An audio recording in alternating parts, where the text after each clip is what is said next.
Welcome to episode 3 of our series on epistemology. And I want to just refresh everybody. Epistemology is the study of knowledge and how we know things. And again, I'm going to keep saying this every episode, basically. This sounds a little boring or abstract or something, but it's really something that we do 24/7. We think about stuff and we think, oh, I know this thing. Well, what do you mean by that? And how do you know? It's not just a goofy middle schooler question, how do you know what you know? It's kind of all the topics that we've covered on this show, it really is one of the most rooty roots of everything, which is how do you think at a very basic level about knowledge and beliefs. So we're tracing over a lot of the stuff that we've talked about on previous series, like the Enlightenment, the Reformation, the rise of secularism in the West, but we're doing it from an epistemological perspective because we're trying to look at specifically how over the course of Western history, our epistemology, the way we think about knowledge, has changed. And actually what I said on the first episode was that one of the most probably significant ways, I would say, that the modern era is distinguished from previous eras is its different epistemology. So what happened with that? Quick review of the last 2 episodes. We talked about how Descartes, the famous French philosopher, he was trying to solve a problem of skepticism in philosophy, and the result was that he ended up making knowledge into this kind of subjective thing. That's where the I think, therefore I am comes from. And it ended up influencing how all the thinkers of his time and then of our time thought about knowledge. Then the next episode, we talked about Martin Luther, because I said there's also a religious element to this, in which the Reformation actually played a huge part in a change in our religious epistemology. So you could say Descartes changed our secular, philosophical, or scientific epistemology, and Luther changed our religious epistemology. And in both cases, I talked about how they started with doubt and anxiety. They wanted to achieve certainty, and they relied on an infallible method. For Luther, it's the Bible. For Descartes, it's reason. And so what happens as a result of this? Well, the Enlightenment, basically, modernity and secularism. So all of those things together, which we've covered many times. But these two are parallel figures, Descartes and Luther, in that they frame everything that's going on with what comes next with secularized Europe. And so the Enlightenment is our next stop, not just because it comes next chronologically, 1700s, but because the Enlightenment's philosophies and its total way of viewing the world end up being influential on the entirety of modernity and Western civilization that follows. And so you may have heard this term, the Enlightenment. It starts in Europe, obviously, in the 1700s. And you may associate the Enlightenment in your mind with technological progress or the scientific revolution or the birth of things like the modern day idea of republican democracy or whatever, very different than the Greek idea, or the rise of the secular nation states or the founding of America. Like, all of these things come out of the Enlightenment. But what I think it's important for you to realize as we pull the roots up of this is what's going on at the fundamental level of the Enlightenment, because there's all these external things that happen. New countries are founded like crazy, new discoveries, science, blah, blah. But what's motivating all of that? And what I would argue is that what's motivating the Enlightenment is an attempt to make a new religion. Because Europe and European culture, and by extension the Americas and the New World and everywhere that the New World or the Old World guys colonized, needs a new worldview. Because the Reformation, we talked about this last week, basically destroys a shared religion for Europe. So there is no more shared religion in the West. But so they need something to kind of fill that void of religion in Europe. And part of this is epistemology, a huge part of it. How do you know what you know? And you need to answer that question for science as well as religion and for philosophy.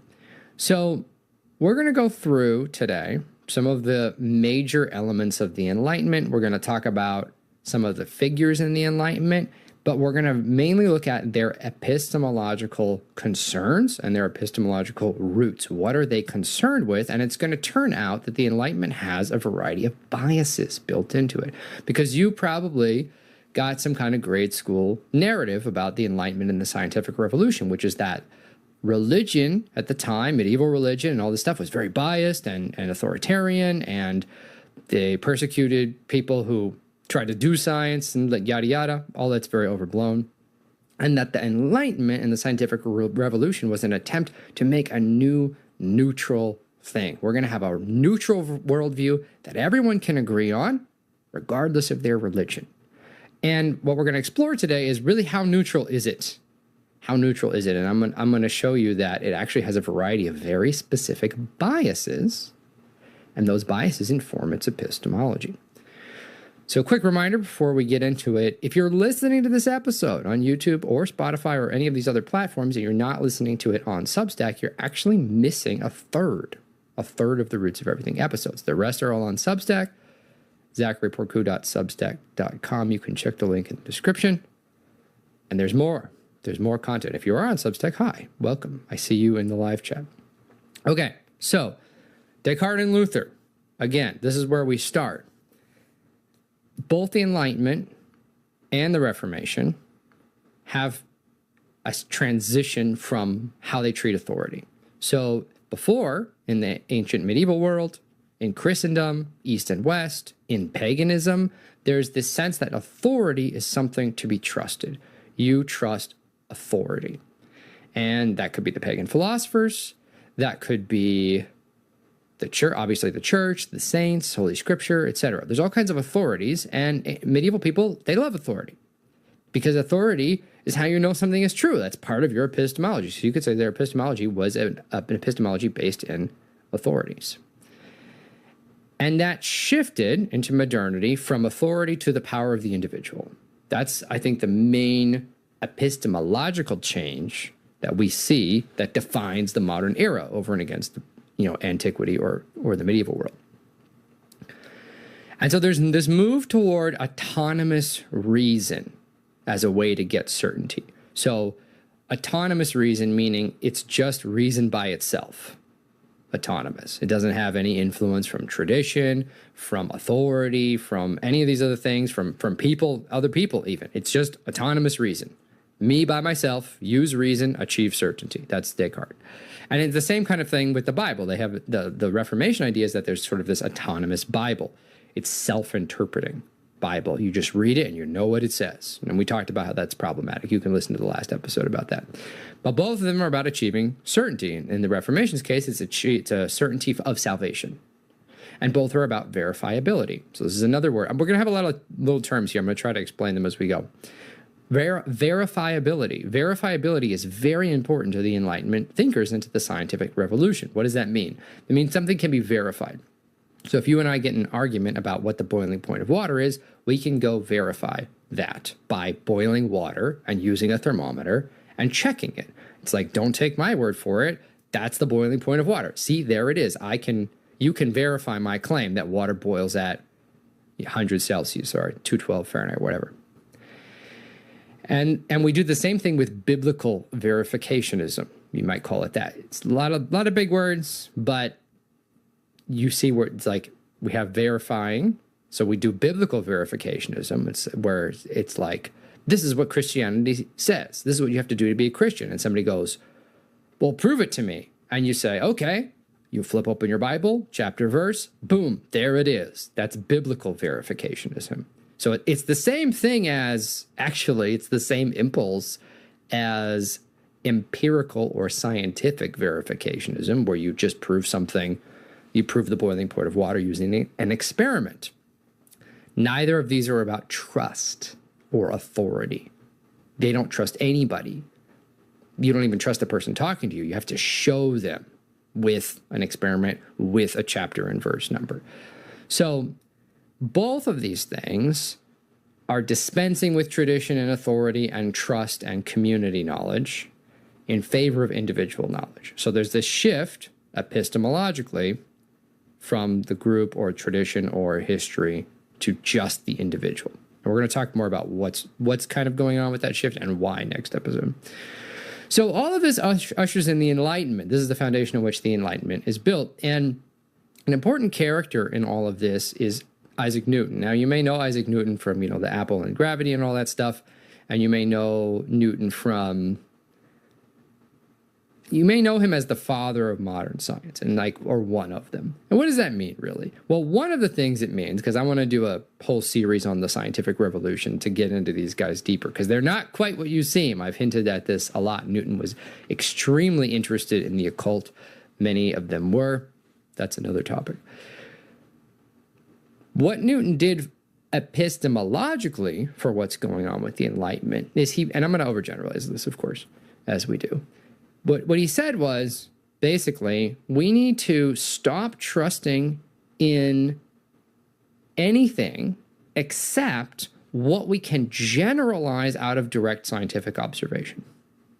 So, for example, you wouldn't say, because when you trust authority and you have a moral cosmological worldview, you can say something like Aristotle said, where Aristotle goes, well, it's clear that the planets must orbit in circles, in perfect circles, because the circle is perfect, and it's a perfect shape, and he was attributing this moral quality to the circle, and he was interpreting the universe typologically, or what you might say as spiritually. So he added moral value to certain geometric shapes. So a perfect circle must be how the planets orbit, because the planets are gods. The whole universe is spiritual. So in other words, he derived an idea, what in philosophy we would call from first principles. So he had first principles, meaning the ideas that you have before you do any other observation or thinking about stuff. And he says, the circle is perfect. He's attributing this moral quality to the circle. Therefore, the planets must orbit in circles. And so when we observe planetary motions, we have this assumption that they're orbiting in perfect circles, and that's how we're going to construct our model for the universe. Now, he didn't derive this idea of the perfect circle from any observation. He derived it from his worldview, his pagan Greek worldview about sacred geometry and all this kind of stuff that the Greeks all just believed in and took for granted already. Now, Newton is saying, and you're probably thinking, that's dumb, because you just assumed that, you didn't prove it with an experiment, and that's because you are influenced by Newton. And Newton says it's out of bounds to make any kind of jumps like that at all. The only thing you can say is you measure data, and then once you've measured enough data about, let's say, planets or apples or whatever, you can generalize that data and make a hypothesis about how things work. But the hypothesis is provisional, meaning it's open to revision at any time. We don't claim to know anything. We just generalize from the data. All of these other things are out of bounds. And again, you might be thinking, yeah, that makes perfect sense for science, and it does. But here's the thing. This is all actually part of a move away from religious thinking, meaning traditional religious thinking, meaning when you adopt this idea that Newton had and many of the other scientific thinkers of his age, you get to this point where any claims about the moral nature of the universe are out of bounds. You just can't make them because you can't generalize from data to the moral nature of reality. So it automatically takes all religious thinking out of science. And you might, again, be thinking like, yeah, good, now we can get some science done. But here's the problem, is that there are so many things, and we're going to get to this a little later, that cannot be proven through the scientific method. But we are all rational in believing those things. A good example is, there's a bunch of them, but is the belief in other minds. Meaning, how do you know that I'm my own mind? I'm not just a simulation. Like there's a worldview called solipsism, which says, I'm the only person that really exists. All the other people that I meet are just kind of illusions. They're not really minds. They're just like robots or something, like Truman Show type of thing. Obviously they were, or the Matrix or whatever, something like that. And so it's like, you can't demonstrate in a laboratory setting that I'm an actual person with a consciousness like you are. We could measure all this kind of stuff, but it could just be an appearance. This is kind of a longer conversation, but I hope you're kind of getting a sense of that. You're rational in believing, however, that there are other minds than your own. Another thing is the existence of the past. It could be that the entire universe was created 5 minutes ago with the appearances of age and everyone's memories implanted, like fake memories implanted in you. How do you demonstrate that the past isn't just a construct like that? You can't, but you're rational in believing in the past. If this is a little esoteric, it's okay. We're going to come back to it next episode. But I just kind of wanted to give you a preview that to suggest, to get you to start thinking about this idea that not everything can be proven scientifically, and that's okay, but we have to understand the limits of science. And the problem with the Enlightenment is that they think there is no limits to science. They think that just the scientific method and pure reason can just understand everything, and solve every problem. And what that means is, and because it can't, this is my point, all of a sudden all this religion goes out of society in the way we view the world. And that is, in fact, a bias. So this is what I was getting at first. So the Enlightenment, you think this methodology is neutral, but it actually contains the Enlightenment's very strong bias against religion. The Enlightenment has an anti-religious bias. So I'm going to give you a quote from Isaiah Berlin in his an essay anthology, Proper Study of Mankind.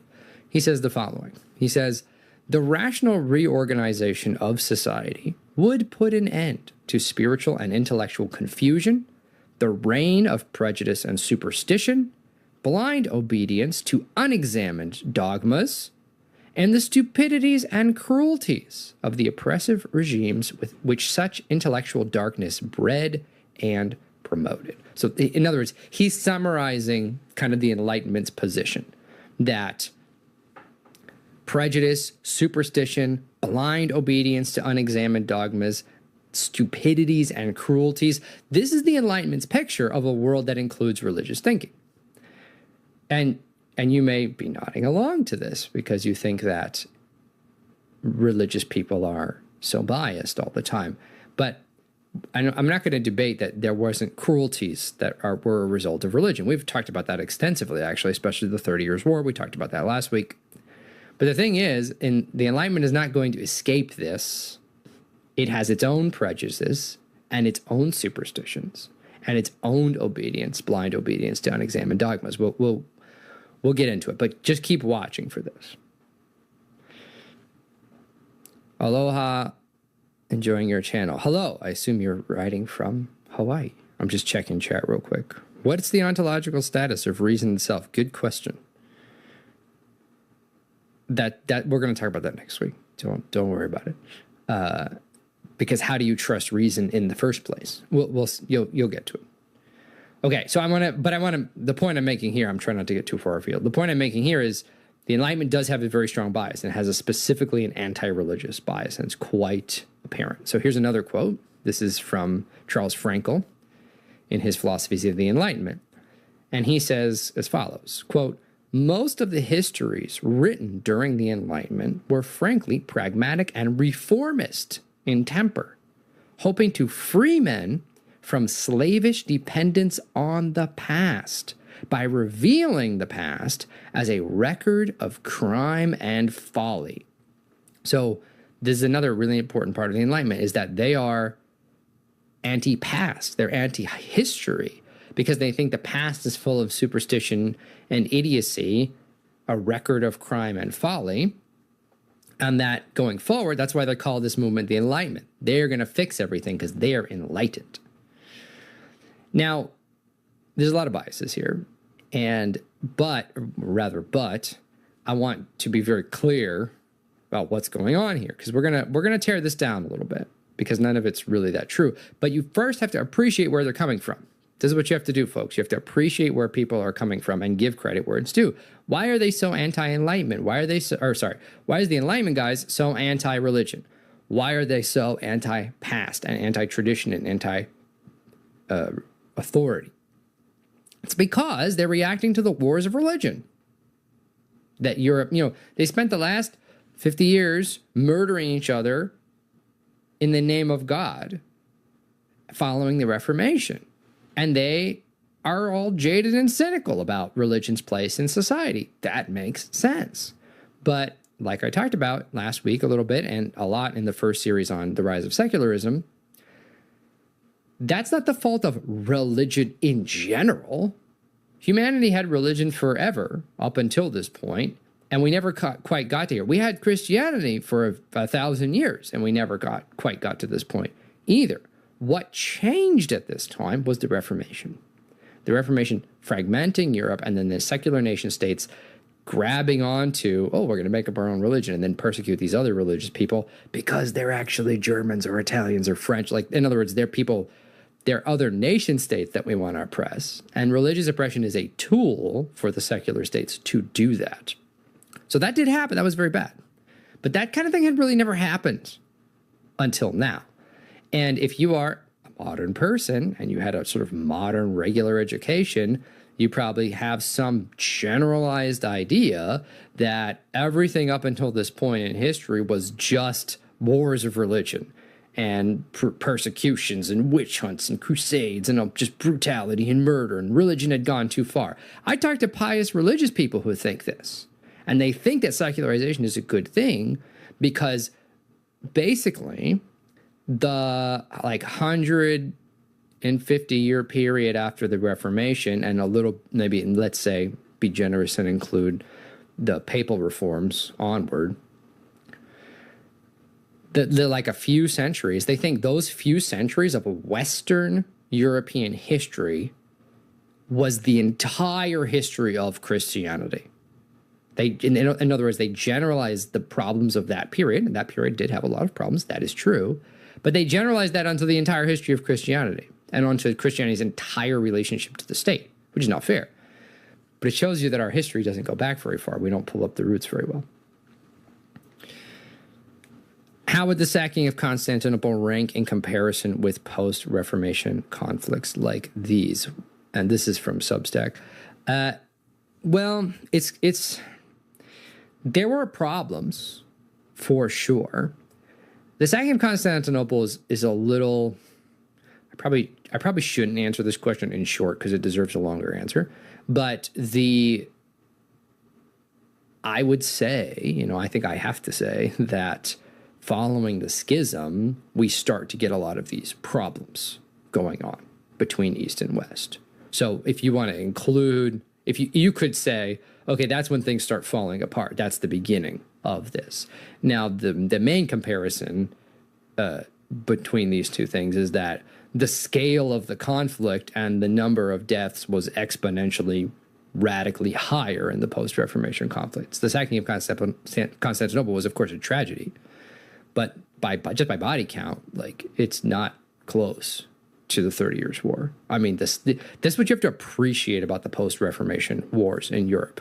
They were at a massive scale. They were the world wars until the actual world wars in the 20th century. At that point in history, they were huge. Of course there was conflict. Of course there was murdering. Of course there was hypocrisy. Welcome to Earth. That just kind of always happens. There's always some tragedy. And it's horrible, obviously. Lord have mercy. But the point of tracing this historical line is that there's a massive change in how these things are conducted going into modernity. So going back a bit, the Reformation guys the Enlightenment guys are reacting to all of the post-Reformation problems. There were tons of religious abuses, but again, as I suggested on the series on the Enlightenment, the rise of secularism and the secular state, those were really nation-state abuses with religion as a mask. Because if we're Anglican, then we can persecute all the Catholics, but that's about enforcing British identity. Because everyone being Catholic and having the same religion is a problem for secular states that want to dominate each other. Because if everybody's Catholic, then you just have to listen to the Pope, and everyone has to get along. And, well, let's just say that's not what you want if you're a secular ruler. So the problem with correcting the religion, the problem with this period, another way to put it, is that instead of correcting the religious problems or the relationship between church and state or whatever, instead the Enlightenment guys said, we're just throwing everything in the trash. Throw the whole baby out with the bathwater. We're no longer trusting tradition at all. We're no longer trusting religion. We're no longer trusting authority. We're only trusting the individual, and that's why they demand proof for everything. That's why they become highly skeptical. So, and this part is a little bit of a preview, because I'm going to do a whole series on the scientific revolution specifically. But what you have to notice about the Enlightenment is that they are obsessed with methods. What's the big thing that comes out of the Enlightenment? The scientific method. You learned this in 4th grade. Make a hypothesis, gather data, check the blah, blah, blah, blah. You know the scientific method.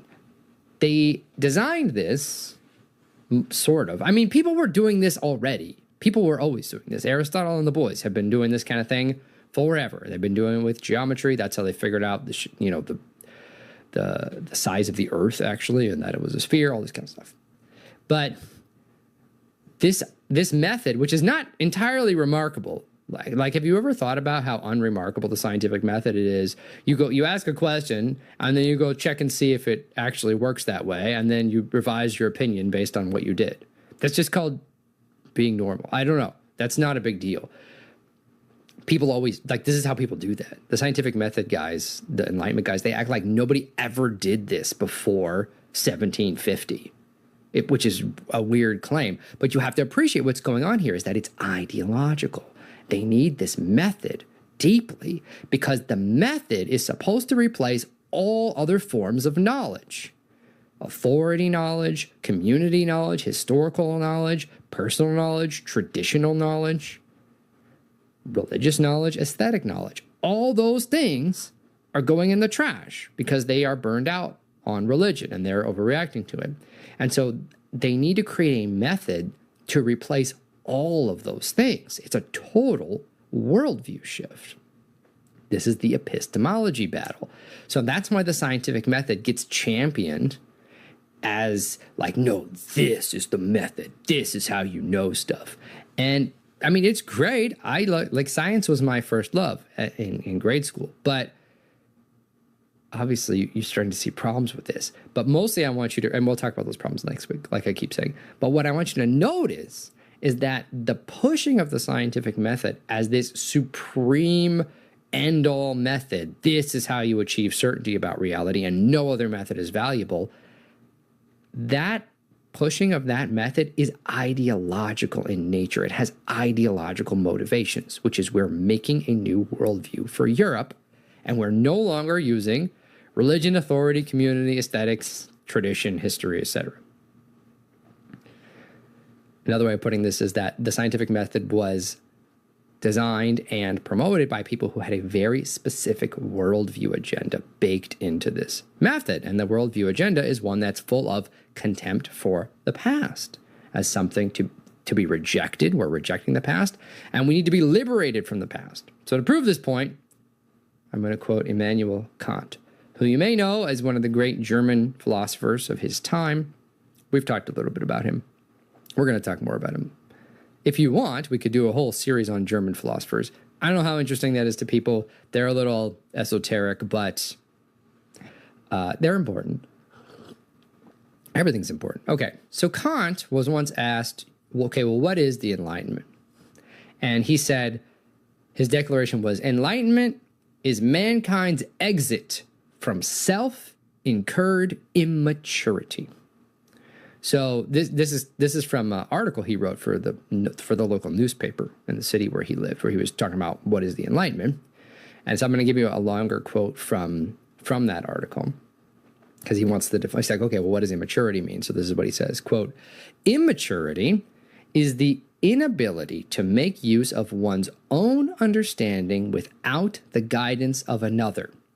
Self-incurred is this inability if its cause lies not in the lack of understanding, but rather in the lack of the resolution and the courage to use it without the guidance of another.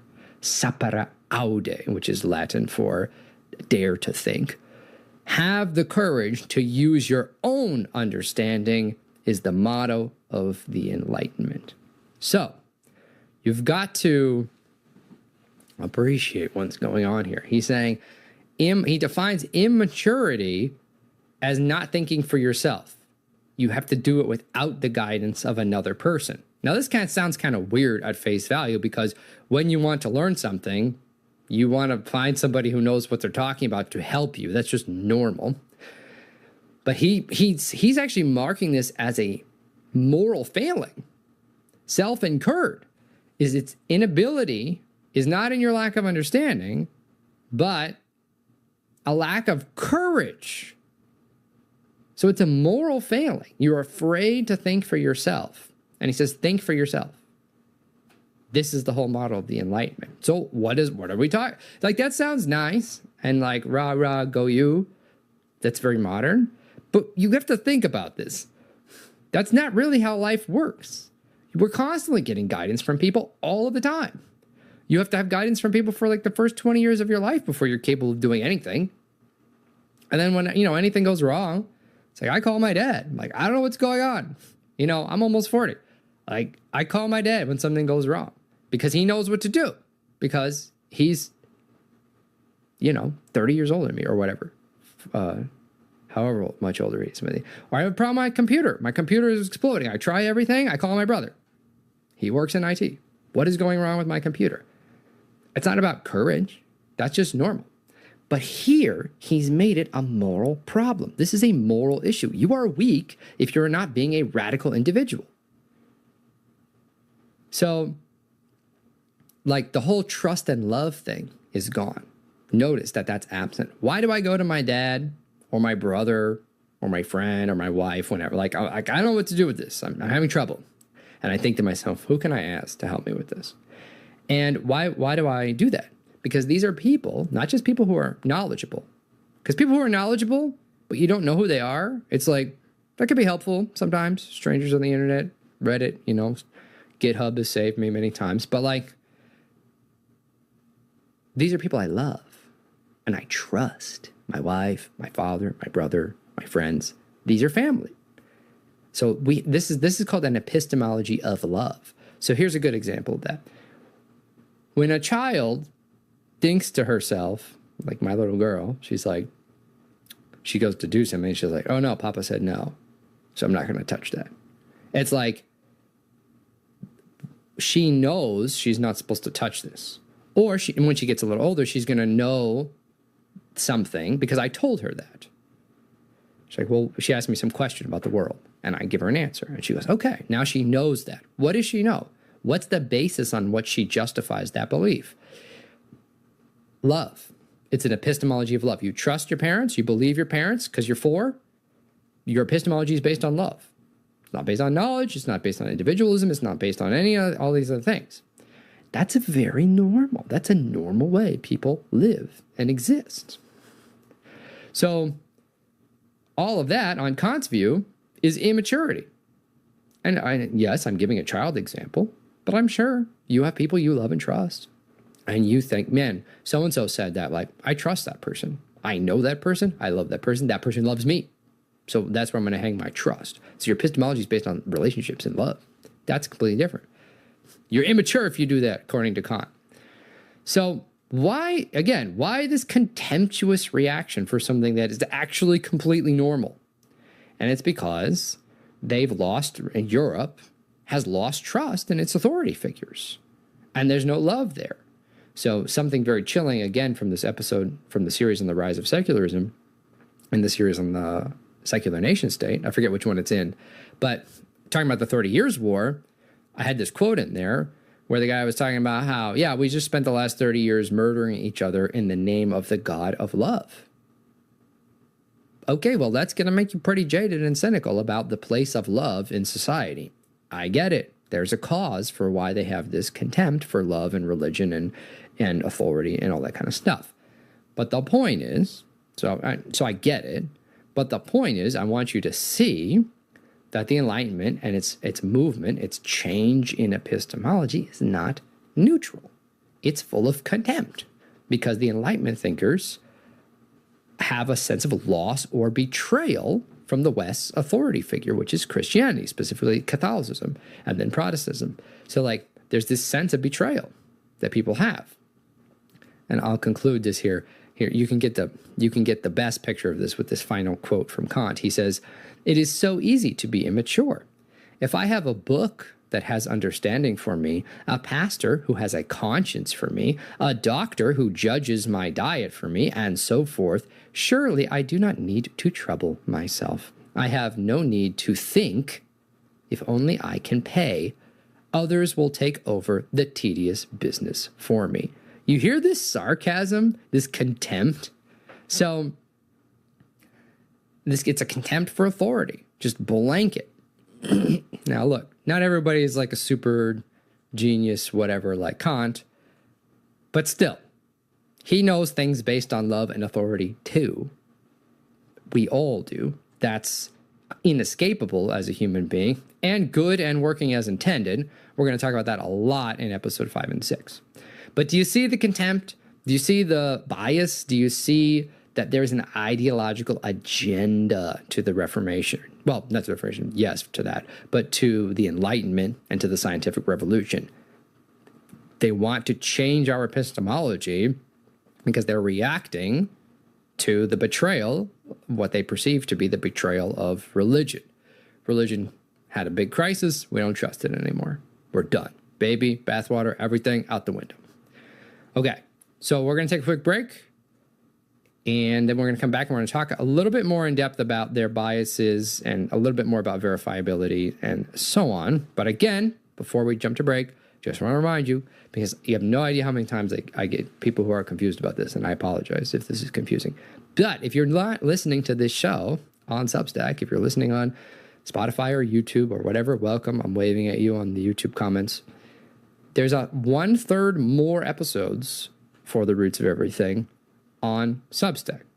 There's a link in the description. There's a lot of other content. We have chats. We do all kinds of stuff. Hop on over and check it out, and I'll see you after the break.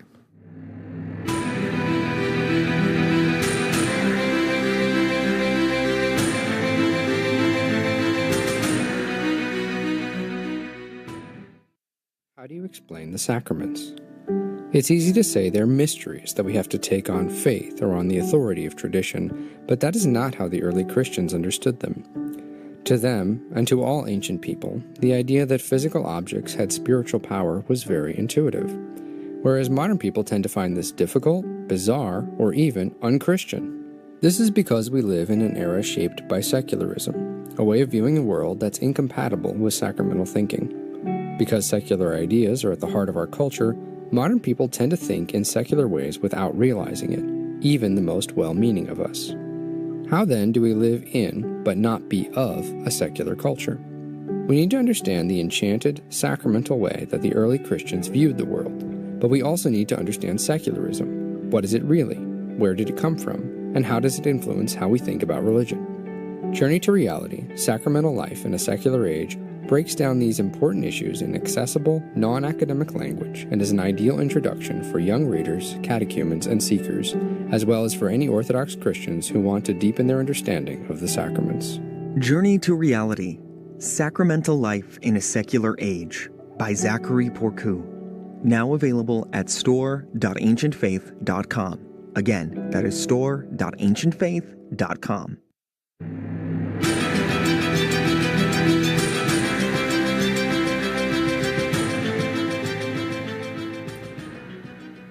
Okay, so we're back. So hopefully I've laid the groundwork for you in a way that you're kind of making sense how the Enlightenment, there's a change in the epistemology that causes the Enlightenment. It starts with Martin Luther and Descartes. And it is an attempt to fill the void of religion in Europe. They need a worldview. Everybody has to have a worldview. So if we throw religion in the trash, what are we going to do? Well, we're going to build this new worldview called the Enlightenment. But is it neutral? No, nothing is neutral. You should know that by now. It's reacting to the things that happened in the High Middle Ages and the Reformation. So let's talk a little bit about this bias, this aversion to authority. Oh, quick thing in the Substack chat. Is the Protestant ahistorical mindset due to habit or similar purpose as the Enlightenment mindset. So I assume you mean modern day Protestants. They have an ahistorical mindset. You're like, church history. And they're like, what history? What? Like the Bible fell out of the sky yesterday and I just do what it says. And that comes from the Enlightenment because, well, really it comes from the Reformation, because notice the similarity between Descartes and Luther, which we talked about last time, is that both want autonomous reason or autonomous method, such as biblical verificationism, the Bible as method. And these things are fundamentally ahistorical. You don't need to study history if the Bible is self-interpreting. You just open it and you do what it says. Obviously, that's problematic. We've talked a lot about that. I talked a lot about it in my book. I'm sure many of you know these arguments. But the point is that ahistorical thing, the hatred and distrust of history, is in the Reformation and in your modern day Protestant that you meet on the street. And it's in the Enlightenment. It becomes the whole foundation for this basis of the Enlightenment's worldview. We don't need history. We just need a method. Put your data into the method machine and the truth comes out. That's like what modern people think of as epistemology. Well, what method? What's the right way to read the Bible? Blah, blah, blah. So let's talk about this bias against authority that the Enlightenment guys have. They don't want to accept any idea or any values simply because they've been accepted by others or handed down. Meaning there's no trust at all. Zero trust. Trust no one. That's the Enlightenment. And so any type of claim has to be proven. You can't just trust it on the basis of authority or on, for example, a saint. In Orthodoxy, in Catholicism, if a saint says something, we all think like, maybe I need to think about that because this person is holy. He or she, I told this story about Saint Euphemia on my Substack a while back. She was actually consulted, a woman, gasp, was consulted by bishops at an ecumenical council because she was a saint and they weren't. She was dead too. That's a funny story. Because do the saints really die? Not really. So that's a good story if you know that story. So anyway, the thing about the Enlightenment bias against prejudice, well, let's call it a prejudice against prejudice, which is prejudice is something that people have about things. And you might associate that with racial prejudice or something. Just because somebody looks a certain way, we're going to judge them ahead of time. That's not the only way to be prejudiced. Prejudice really just means prejudge. We're going to talk about more about this in next episode and the next. But a prejudgment, which can be formed on the basis of any prior knowledge, such as what an authority has told you.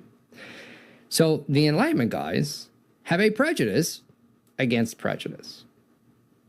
And that includes prejudices like trusting a saint. Oh, this person's holy. This person's an authority figure. This person is a great philosopher. They love Aristotle. We love Aristotle. He's a super genius. We got to quote Aristotle about everything. He's right about everything. He's not, but he's great to quote. But no, we can't do that. We're done with trusting authorities. So you can't trust knowledge that's passed down from your elders. So in all ancient cultures, you may have noticed, people just respect and listen to elders because they've been around the block. And ours, we don't. We're one of the few that don't. It's very strange. Why? Because of the Enlightenment. Because knowledge that came from old people, old is worse, new is better. This starts in the Enlightenment. Things that have been passed down forever, because this is what happens.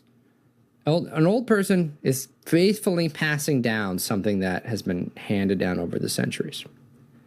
And then some young person says, but why? And the old person doesn't know why and says, well, I don't know, just do it because we've always done it this way. For ancient people, that's fine. They're like, yeah, sure. If it's endured this long, it must be good. It's kind of a survival of the fittest of ideas, if you want to put it that way. But for us modern people, we're just like, nope. If it's old, it's probably something stupid that people thought about uncritically. And if they don't have a reason, if you can't explain why, you're wrong. Now, obviously, that doesn't follow rationally. You guys think about this. If I can't explain something, that doesn't mean it's not true. I could just not know the reason. There is this joke. I heard this comedian, I forget who it was, and he said, my son recently asked me, where does lightning come from? And I was really disappointed because I was thinking to myself, man, if we lived in the old days, I could have told him something cool. I could have told him, man, it's Zeus up there throwing lightning bolts or something like that. He goes, now I have to tell him the truth, which is, I don't know. Because you think he's going to say, some scientific explanation. And the reality is, like, we just don't know anymore. Like, the modern person on the ground doesn't know. Like, what causes lightning? And you're like vaguely thinking back to grade school, and you're like, I guess something about static electricity, or I don't know, like you just get told these things. So that too is passing down tradition. Are you noticing the contradiction here? But of course, because it has the science label on it, we're fine. So the problem that's usually pointed to about traditional knowledge is that, well, those people make mistakes, or somebody, authority figures can be wrong about things or whatever. And that's true. The knowledge that you receive could be partial, could be incomplete, it could be flawed. It could even, le gasp, be wrong.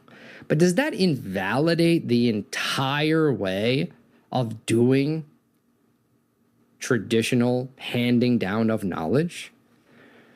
Science is a tradition too. Again, you don't know stuff about atoms because you know it. You know it because somebody told you. You know it on the basis of authority. Okay, so maybe there's a particle physicist here listening to this, but you know what I mean. Most people know most things by authority. So you can't just invalidate authority. Anyway, these guys however, have a neurotic obsession, the Enlightenment guys, with knowledge and mistakes. If anything makes a mistake, they're like, we're done with it. That method is flawed, get rid of it, throw it all out. Because they have this mythical idea that there's such a thing as a perfect method. And once we figure out the perfect method, we will understand the universe. This is the same thing that's going on with the Reformation, by the way, which is that if we figure out the perfect method of reading the Bible, the perfect biblical hermeneutic, then we will know the truth about religion. It's the same kind of thing. The method must be infallible. So let's talk about verifiability a little bit. So verifiability, which we talked at the beginning, becomes the obsession of the Enlightenment. What does this mean? This means, can you verify it? Can you verify it in a lab with an experiment? Or showing you the pages of the Bible. And this, if that is your primary worldview, that things have to be verifiable to be true or to be trustable, or you're some kind of dumb idiot who's getting duped, then that actually does something weird. It throws out a whole bunch of knowledge. So this is where we get into, well, let me start with before I go on, let me just say, the classical and medieval world, they were very text heavy, meaning if it was in an ancient text, like Aristotle or the Bible or something, people were like, oh, it must be true. Like the bias was in favor of things are true until they're proven wrong. Whereas the Enlightenment guys are like, things are wrong until we prove them true with like complete and total certainty. So another element to that, like texts, what kind of knowledge is texts? It's authority, yeah, but it's community too. So you got to think about knowledge in terms of community. There's the church community, there's your local community, there's a community of the polis, like in a Greek city-state. There's the community of historical authorities, like the community over time. So there's this whole human life that we all live in, the community of human beings, both now and across time, in which knowledge is being shared and refined all the time. And that was just normal. That was just normal people's epistemology. But the Reformation, or sorry, I keep saying the Reformation, the Enlightenment guys become obsessed with throwing all that in the trash and using method because the individual is the only valid subject for knowledge. Only the individual knows things. The community knowledge, historical knowledge, etc., that's not valid for them. So, like if you have, as a family, my family knows things. I don't necessarily know everything that my family knows, but we know certain things. That's kind of a we type of thinking. And that's I think that's a valid way to know stuff. The community knows it. And as a member of the community, I know it too, even if I can't just recall it right away. So I'll say things like, that's a question for my wife. That's a question for this guy. That's a question for the priest. So I'm just giving you an example of a type of knowledge that's used to be considered valid, no longer valid. Only the individual matters.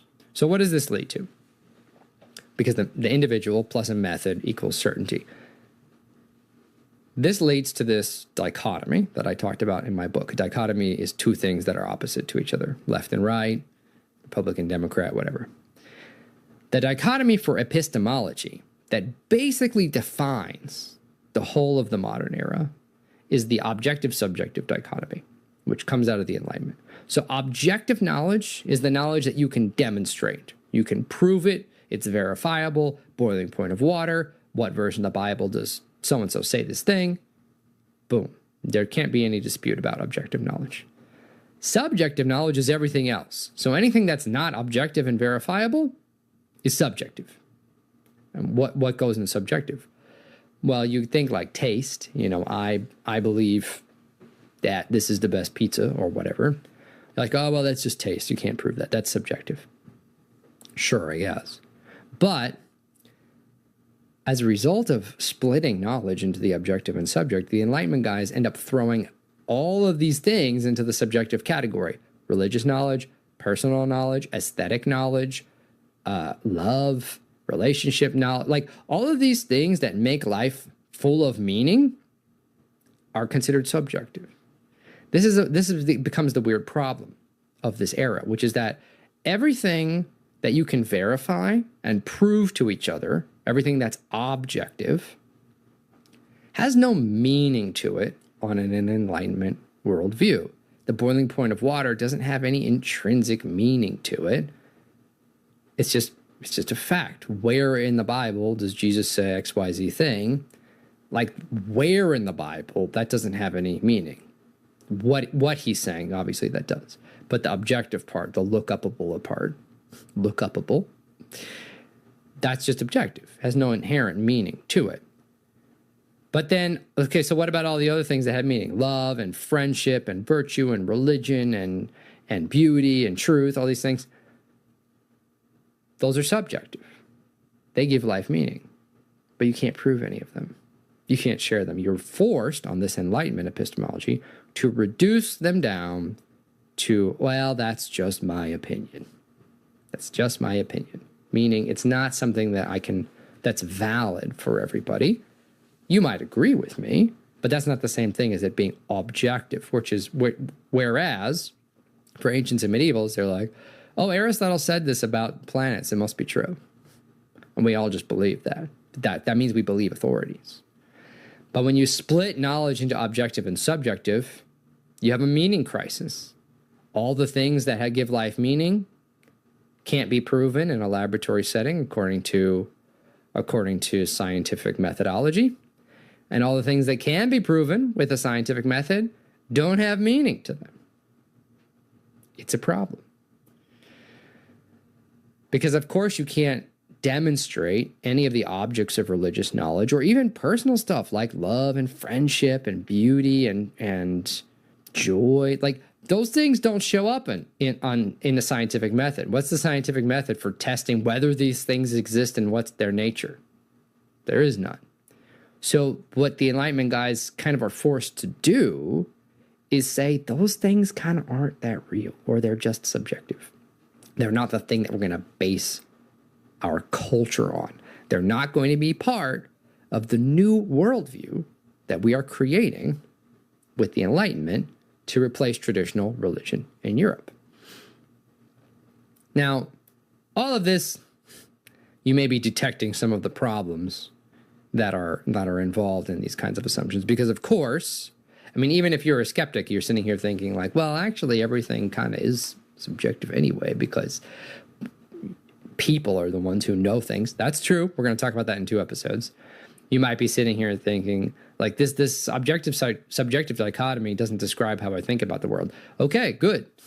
We'll talk about that in a week, next week and the next week. But what I want you to appreciate is that this is the way that the Enlightenment thinkers framed how knowledge works. There's objective things, there's subjective things. We don't trust anything that's not provable by pure reason or with the scientific method. And everything else goes in the trash can, / the trash can is called subjectivity, basically. That's just like your opinion, man. So they really believed this. And that's broken down in the West since then, which we're going to talk about next week. It leads to postmodernism, all this stuff, especially when we get to the 20th century. But they thought this. And this way of thinking, this epistemology influenced the whole creation of all modern Western cultures, especially in the United States. So I want you to know this for historical purposes. You need to know where your roots come from, and you need to know why you think the things that you do. And this is why you get religious people. So here's a good example. I meet religious people all the time. Very pious religious people. They really believe in God or whatever. And they say, well, I believe this, but I don't want to force my beliefs on anybody. I'm not going to insist on anything. You can believe what you want, and I'm going to believe what I want. And I really, truly believe what I believe, but I don't think that, everyone else has to believe this. Now, that's a very nice sentiment, but you have to appreciate how little sense this makes, because it means you don't believe in truth. Imagine somebody saying that about science. Our sacred cow. Well, I believe that the boiling point of water is 100 degrees Celsius, but I'm not going to push that on anybody. It's like, no, we lose our minds when people don't accept the consensus of the scientific community as a culture. We go apeshit. Excuse me. This is a family show, but it's kind of, we do. We go a little crazy about it. We think these people are nuts. They're wackos. We have all these labels for them, but it's like, this is, I hope you're getting a sense of this epistemology problem, which is science has kind of become this religious worldview. It informs how we see the whole world. And if you don't agree with the scientific community, you're crazy, because it's objective. It's true.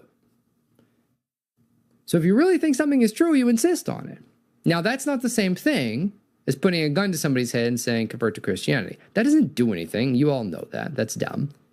That doesn't, and Christians really have not done that traditionally.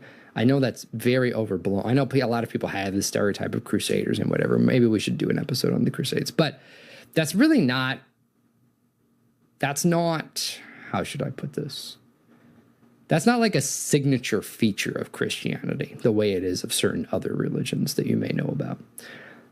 It's just not the Christian concept. And people who have done that, generally, they are not doing a pious Christian thing. They're using Christianity as a mask and as a justification for whatever their statist agenda is. It's happened all the time in different places in fascist Europe or wherever. And Protestant Europe, let's be real.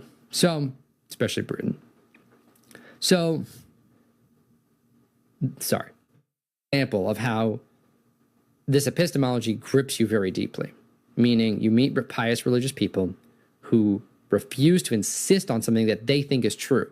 They think it's true, but they still say, no, this is subjective, ultimately. I'm not going to force my belief on anyone, as though your only options are put a gun to people's head and force them to believe what you believe, or say that it's just your opinion. Obviously, those aren't the only choices. And it's funny, too, because people also don't, more and more now, people don't trust science, and we don't all agree on science either. It's all kind of breaking down. You know this. Excuse me. Okay, so that wraps it up for today. that wraps it up for today. But right now, right this second, well, in 8 minutes from now, at 8 minutes after, we are going to do a little after party type of thing. This is a new thing that we've been doing for the show, which is I want to spend more time on your questions and more time on interacting with you guys. And so for then starting at 8 minutes after, whatever time zone you're in, we're going to do a after party on Substack. So we're going to post a link in the chat right now on YouTube. But you can also, if you're listening somewhere else, you can go to zacharyporcu.substack.com. It should be up there on the front page. We are going to just hang out for the next 20 minutes and chat about all this kind of stuff in the comments. Anything I didn't answer in the comments, we're gonna, on Substack or on YouTube, we're going to get into pretty much right now. So we're going to take a little break, like 6-7 minutes, and then I will see you over there. It's free. Just come hang out. We'll keep talking. And I think it'll be fun. We had a lot of fun last week. A lot of interesting things came up. And I'm sure they will again now. Okay, so thanks for joining me. This has been great. Hopefully I'll see you in a few minutes over on Substack and the after party. And as always, this has been a listener and viewer supported presentation of Ancient Faith Radio, and I will see you on the other side.